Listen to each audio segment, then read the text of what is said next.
Yo la famille, c'est Brown, j'espère que vous allez bien. Aujourd'hui on se retrouve pour une nouvelle vidéo où je suis pas tout seul, je suis avec mon nouveau compagnon qui est El Pieto. Qu'est-ce que je t'avais dit avant le tournage toi? Qu'est-ce que je t'avais dit avant le tournage toi? C'est pas El Pieto, c'est El Pieto. Frère, respecte l'accent un peu. T'es ouf ou quoi? Je vais t'allumer. Écoute-moi bien, après la vidéo t'es mort frère. Bon, on va faire la vidéo sans lui finalement. Cette intro a été faite il y a une semaine. Mais les gars, aujourd'hui je vais faire un concept qui n'a jamais été fait. Je vais vous raconter 7 anecdotes. Et parmi ces 7 anecdotes, il y en aura une qui est fausse. Bien sûr, ce concept a été déjà fait par le frérot. Donc voilà, je crédite parce que c'est bien. Oh, c'est nul. Du coup, c'est parti. Ok, donc en gros, pour vous mettre dans le bain, quand j'étais petit, je regardais énormément de dessins animés. Parmi tous ces dessins animés, il y en avait un particulièrement que je kiffais à la mort, et je pense que vous aussi, c'était Code Lyoko. C'était un dessin animé, les gars, que je consommais, mais tout le temps. C'était vraiment le truc de zinzin. Genre moi, je kiffais trop Ulrich. Et bref, il s'est avéré qu'un jour, on était à une fête de fin d'année. Du coup, il y avait plein d'enfants, je devais avoir dans les alentours de 13-14 ans. Du coup, on avait un groupe d'amis, etc. On se connaissait, mais on n'était pas vraiment les meilleurs potes de tous les temps. Mais voilà, comme c'était festif, etc. Bah, on se liait d'amitié, on parlait ensemble. Et moi, d'un coup, je ne sais pas pourquoi, l'idée me vient de leur dire que Code Lyoko existe. Et vous savez, dans Code Lyoko, il y avait un endroit qui était dans les égouts. Et en gros, c'était là où ils se téléportaient pour aller dans le jeu. Parce que, bref, pour ceux qui connaissent pas, cherchez Code Lyoko. Et moi, j'étais là en mode, les gars, croyez-moi, faut juste qu'on trouve une bouche d'égout. Et je vous montre comment on fait. Aussi matrixé qu'on était quand on était petit. Et je sais pas du tout comment ils ont fait pour croire à mon mensonge. On était une dizaine, je pense. On était tous en train de tirer la protection de la bouche d'égout. Je sais pas du tout comment on appelle ça. Et du coup, vraiment, on tirait le truc et tout. On essayait vraiment. J'avais autant d'espérance que eux, que ce que j'avais dit existait. Hein. Genre vraiment, je savais que c'était faux. Mais tu sais, quand t'es petit, tu mens et t'espères que c'est vrai. Et du coup, bah c'était exactement ce qui s'était passé. Et il s'avérait qu'en fait, en gros, c'était un truc téléphonique. C'était vraiment pas une bouche d'égout. Vraiment pas. On n'a pas réussi à l'ouvrir, ce qui a fait qu'on a abandonné. Conclusion, il y en a aucune. Mais vraiment, genre, faites attention à vos enfants. C'est trop grave. On aurait pu se faire électrocuter un bail comme ça. Hein. Non mais vraiment. Bon, anecdote suivante. C'est toujours une anecdote où j'étais petit, j'étais au collège. Faut savoir que, en fait, j'étais trop influençable, mais vraiment trop influençable. Il y avait sur Gulli une sorte de série qui s'appelait Ma Babysitter est un vampire. Et je surkiffais aussi. Genre, c'était vraiment la période où je regardais aussi que ça. J'ai eu des périodes où j'étais matrixé par des dessins animés, des séries, etc. Moi, ce que j'ai fait, c'est que on arrivait dans les périodes d'Halloween et ils vendaient des dents de vampires. Mais moi, fallait même pas me parler de l'école, les gars. Moi, je voulais que ça. Je voulais que les dents de vampires. En fait, c'était la seule période où tu pouvais vraiment les avoir, tu vois. Genre, c'était vraiment le truc qu'il ne fallait pas rater pour moi parce que tu sais, Amazon, tout ça, j'étais encore trop petit pour savoir qu'on pouvait commander des trucs à la maison et du coup, j'ai jamais réussi à les acheter. Mais ce que j'avais réussi à faire, en fait, dans les bureaux de tabac, ils vendaient des sortes de sucettes et avec, il y avait une sorte de petit jouet et c'était des dents de vampire. C'était vraiment des dents de vampire, tu sais, ça te faisait mal à la bouche quand tu les mettais. Mais moi, j'en avais rien à faire. Moi, je voulais être un vampire. Pour moi, c'était mon rêve. J'ai dit, mal à la mâchoire, pas mal à la mâchoire, j'en ai rien à faire. Et vraiment, genre, je les ai mis en classe. Il y avait une fille à côté de moi on se connaissait, du coup, c'était ma voisine de classe et j'ai mis les dents, je me suis retourné. Tu sais, les vampires, ils faisaient un truc genre je vais vous mettre là, je vais pas le refaire, ça me gêne trop. Ils faisaient ça.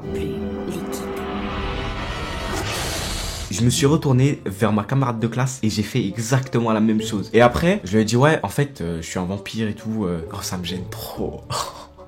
Je dis ouais, moi je suis un vampire. En fait, la dernière fois je me suis fait mordre dans le cou et tout. J'avais pris un stylo rouge, tu sais, j'avais fait 2 points ici. C'est ouais, regarde.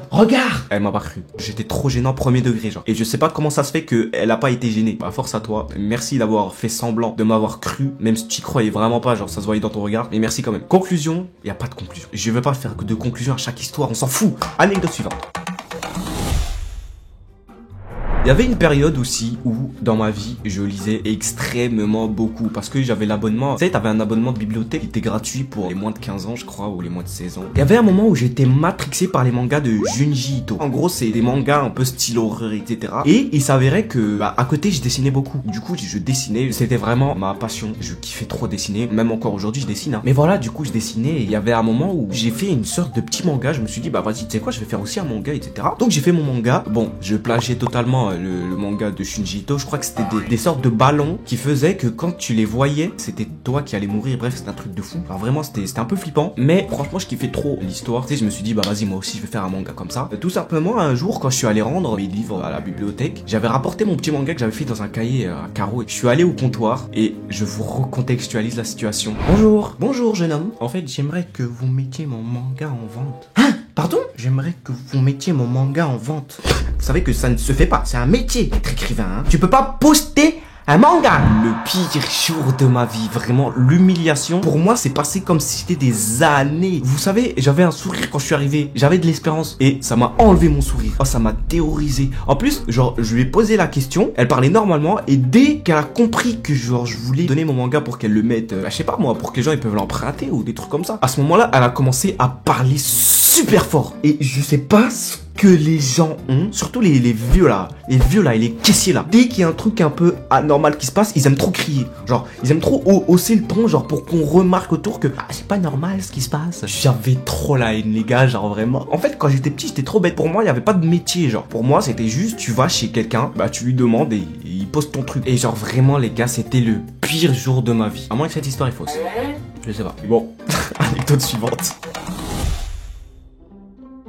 Quand j'étais au collège, j'avais un délire avec deux potes, c'était que entre les récréations, on se cachait dans les couloirs et on se cachait sous les escaliers sans aucune raison. Genre vraiment, c'était juste notre délire. Ce qui faisait que, il y a des fois où on se prenait comme délire de se cacher dans les couloirs et quand il y avait un surveillant ou un professeur, on se mettait à courir. Et genre vraiment, on allait de l'autre côté de l'école parce qu'en fait, tous les couloirs étaient reliés. Bon, normal, c'était une école. En fait, c'était trop bien. Genre t'avais vraiment l'impression d'être un agent secret et de te balader alors que t'as pas le droit d'être dans un endroit, etc. Tu vas pas te faire repérer. Et un jour, on a fait un petit groupe de 5 avec des gens qu'on connaissait pas vraiment, mais on leur avait proposé de rester avec nous à la récréation. Et tout simplement, ce qu'on avait fait, c'est qu'on était allé tout en bas de l'école où il y avait en face de l'entrée un escalier, mais il y avait une sorte d'ouverture, un peu comme la chambre d'Harry Potter. Nous, on était rentrés en dessous, on s'était tous assis et bref, en fait, c'est les moments où il y a un peu tout le monde qui rigole et du coup, plus personne n'est discret. Ce qui faisait que, je crois que c'est un élève en plus, il y a un élève qui nous avait vu, qui a dit mais genre vous faites quoi ici? Et on lui a dit ouais rien, juste dégage, tu vois. Qu'est-ce que tu veux? Qu'est-ce que tu nous fais? Le CPE, tu dégages. Il est parti, mais il nous a balance et je crois qu'il nous a balance à la femme de ménage. Ce qui fait que la femme de ménage, elle arrive. Moi, je suis trop smart. Genre vraiment à ce moment-là, speeder sens de zinzin. Je me dis, non, il y a un truc qui va pas. Donc moi, ce que je fais, je dis, les gars, je reviens. Je monte les escaliers. Je fais genre que je descends. Et il y a la femme de ménage qui passe, mais juste en face de moi. Genre vraiment, en fait, on se croise. Mais vu que je descendais les escaliers et que elle, il y avait une sorte de couloir qui faisait qu'elle longeait le couloir pendant que je descendais l'escalier. On s'est croisés, mais elle savait pas que j'étais avec eux. Elle finit l'allée du couloir. Et du coup, il y avait les escaliers. Ce qui faisait que elle voit qu'il y a des gens en dessous des escaliers. Et là, elle les attrape tous. Allez hop, vous levez, on va chez les CPE. Et moi, juste, je sors dans la cour de récréation.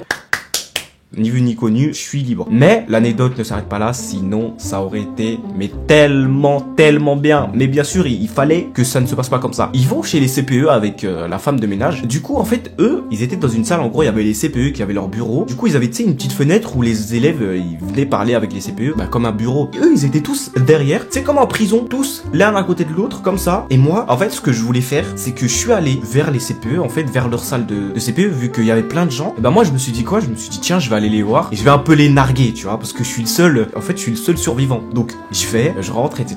Et tu sais, je les regarde. Et c'est vraiment avec le sourire comme ça. Ils savent que c'est moi du coup, mais les CPE ne savent pas qui je suis. Donc eux ils voyaient juste un élève qui faisait la queue pour pour parler à CPE, pour régulariser ses absences ou je ne sais quoi d'autre, tu vois. Et j'entends la femme de ménage, elle dit ouais, ils m'ont dit qu'il y en avait un avec eux et c'est lui. Il m'avait balancé, mais vu que j'étais pas là, la femme de ménage elle m'a pas retrouvé. Et elle me dit allô, toi tu viens. Et elle est sortie, elle m'a pris par le bras et elle m'a ramené avec eux. Oh ce jour-là, mais les gars, la trahison que j'ai sentie. Oh, la trahison de fou. Bref, du coup, je suis resté avec eux. On pouvait pas parler, on n'avait pas le droit de parler. Et je crois qu'ils avaient appelé nos parents ou ils nous avaient mis un mot dans le carnet, je sais plus. Mais ça va, on s'en est plutôt bien tiré. Mais je me suis fait trahir par mes propres camarades. Conseil, quand vos potes se font prendre, n'allez pas les voir. C'est des balances. C'est le mec qui a toujours la haine 20 ans après, frère. À moins que j'ai pas la haine et que je fais juste semblant parce que cette histoire est fake. Anecdote suivante.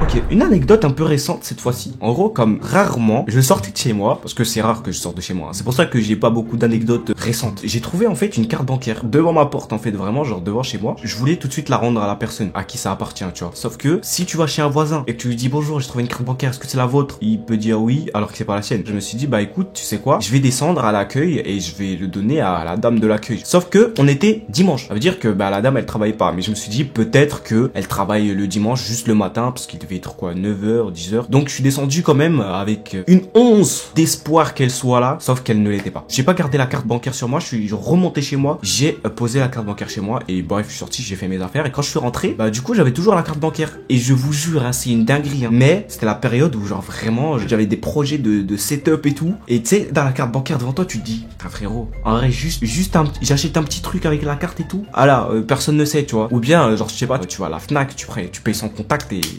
c'est ciao frère, j'ai pas d'argent. Je me dis, imagine tu perds ta carte bancaire et tu sais un mec il le trouve, il achète des trucs avec alors que t'as pas d'argent. Bah c'est chiant de ouf. En fait j'étais pris dans une sorte de truc où je me suis dit frère t'as pas le droit de penser ça, tu vois. Donc, je suis allé le mardi, j'ai rendu la carte bancaire. Le soir même je suis allé au magasin. En fait j'avais les poches blindées, genre vraiment en fait j'avais pas pris de sachet. À un moment j'ai voulu sortir mon téléphone et j'ai pas remarqué tout de suite mais j'avais fait tomber ma carte en fait qui faisait que je pouvais rentrer dans le bâtiment dans lequel j'habite du coup. Je m'en suis rendu compte devant la porte. Donc je suis reparti au magasin, j'ai demandé à la dame de l'accueil, oui est-ce que genre vous avez trouvé une carte. Elle m'a dit non on n'a pas trouvé et tout. Et du coup bah quand tu la perds tu dois en repayer une, tu vois. La première elle est gratuite mais la deuxième elle est payante. Un jour comme ça, je crois une semaine plus tard, en fait j'ouvre la porte de chez moi et il y avait quelqu'un qui avait mis sur ma porte en fait et je vois que c'était la carte. Et les gars je me dis, faut savoir que du magasin à chez moi, les gars il y a une distance frère. Genre vraiment tu te dis, c'est pas possible. Je sais pas, j'ai tout de suite fait le rapprochement, je me suis dit, frère j'ai trouvé une carte bancaire, je l'ai rendue à son proprio. Je me suis dit 100% tu sais c'est le retour de flamme. Genre j'ai perdu mon truc et je l'ai retrouvé aussi, tu vois. Alors voilà, tu fais quelque chose de bien, automatiquement le bien te revient. Petite anecdote sympa un peu, je sais pas si je pourrais dire de bonne foi. Les gars faites du bien, un jour ou l'autre vous serez récompensés. Prochaine anecdote.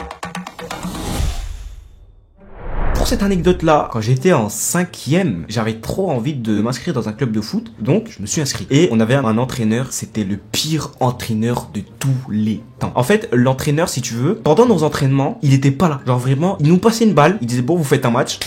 Moi, c'est ciao. On allait aux entraînements pour apprendre. C'est pas que des matchs. Tu t'entraînes au tir, je sais pas, tu t'entraînes au dribble, tu t'entraînes au cardio, tu t'entraînes à plein de choses, tu vois. Bah, avec lui, en fait, on faisait juste des matchs. Donc, bah, personne ne s'améliorait réellement. Et faire ça tout le temps, alors que t'es censé être en club, tu vois, c'est un peu effrayant. On avait un deuxième entraîneur qui s'appelait Mounir. Lui, cœur sur lui, hein. Je vous jure, c'était un entraîneur de zinzin. Genre vraiment, le glow-up qu'on tapait niveau jeu grâce à lui, c'était incroyable. Je l'aimais trop. Et moi, j'étais encore dans ma phase, en fait, où je savais pas que, genre, c'était vraiment un métier, le fait de jouer dans des grands clubs, etc. Moi, je savais juste qu'il y avait un truc, c'était faire une détection. Moi, c'était la seule chose que je savais. En fait, j'y connaissais pas grand chose. À la base, je jouais dans des parcs, hein. Je jouais dans le parc à côté de chez moi avec mes potes. Tu sais, il y avait pas ce système de détection, système de U11, U12, des trucs comme ça. Moi, ça n'existait pas, j'y comprenais rien du tout. En fait, cet entraîneur-là, du coup, l'entraîneur, il s'en foutait grave de notre vie, hein. Genre vraiment. Lui, il avait aucune peine pour te détruire. Je vais un jour chez mon entraîneur, je fais bonjour coach. Bonjour. Est-ce que ce serait possible de faire une détection pour aller au Real Madrid? Détection? Écoute petit, si tu savais jouer au foot, tout le monde le saurait. Tu vas aller au Real Madrid, tu es ici dans une équipe qui n'est même pas qualifiée. Hein. Bon. En fait, cet entraîneur, il s'en foutait de tout. Il s'en foutait de nos entraînements, il s'en foutait de nous, il s'en foutait de notre avenir. Après, demander pour aller au Real Madrid, il s'est bien moqué de moi, tu vois. Moi, j'avais rien à perdre en fait parce que du coup, c'était Mounir qui nous entraînait alors que c'était pas son club et il venait de son plein gré parce qu'il nous aimait bien. Heureusement, il en a jamais parlé aux autres de mon club parce que je pense que j'aurais été la risée, mais vraiment, genre. Fin de l'anecdote. Oh, c'est terrible quand j'étais petit, hein, vraiment. Anecdote suivante. Alors, j'étais en CE1, j'avais un prof, je sais plus comment il s'appelait, mais on va l'appeler Nicolas. Faut savoir que CP, CE1, CE2, j'étais un élève ultra rêveur. Ça veut dire que moi, en fait, quand j'allais en cours, en fait, moi, j'étais pas là-bas pour travailler. Moi, j'étais là pour dessiner, pour regarder par la fenêtre, pour rêvasser un peu. En fait, j'étais pas encore dans le travail constant, tu vois. J'avais pas encore compris. Quand t'allais à l'école, il fallait que tu te concentres et que tu apprennes. En fait, ce qui faisait que mon prof, il était tout le temps sur mes côtes, en fait. Au bout d'un moment, il s'est trouvé une technique. En gros, ce qu'il faisait, c'est que il me menaçait. Il me disait, attention, si tu vas pas plus vite maintenant, je vais mettre mes pieds à côté de ta tête. Comment ça, frérot? Quand j'étais déconcentré, quand je travaillais pas, en fait, lui, ce qu'il faisait, tout simplement, c'est qu'il s'asseyait à la table derrière moi et il mettait ses pieds juste à côté. Tout simplement, à un moment, il disait, ouais, bah écoutez, quand je mets mes pieds à côté de lui, bizarrement, il se concentrait tout. C'était juste qu'il était à côté de moi. Et il avait pas besoin de mettre ses pieds, vraiment. Bon, c'était de son délire, il aimait bien les pieds, je pense. Il y a pas de chute réelle, mais j'avais un prof qui mettait ses pieds à côté de ma tête pour que je me concentre. Bon, je sais pas si vous vous en rappelez, mais il y a une des anecdotes qui est fausse. Donc maintenant, parmi toutes ces anecdotes, laquelle était fausse? Vous avez 2 secondes. Eh bien, c'était celle du Real Madrid. Je sais pas si je l'ai bien raconté l'histoire, parce que raconter des histoires et mentir en même temps, c'est chaud. J'espère en tout cas que vous avez kiffé la vidéo et que vous n'avez pas trouvé la fausse anecdote. Dites-moi si la vidéo vous aura plu, en tout cas, que je puisse en faire une autre. N'hésitez pas en tout cas à vous abonner, à liker cette vidéo. J'espère vraiment qu'elle vous aura plu. On se dit à la prochaine. En tout cas, je vous souhaite une bonne fin d'année 2022, parce que je ne sais pas si je vais sortir une vidéo après ça. Je ne sais même pas si cette vidéo va sortir en 2022. Adviendra que pourra. C'est ciao.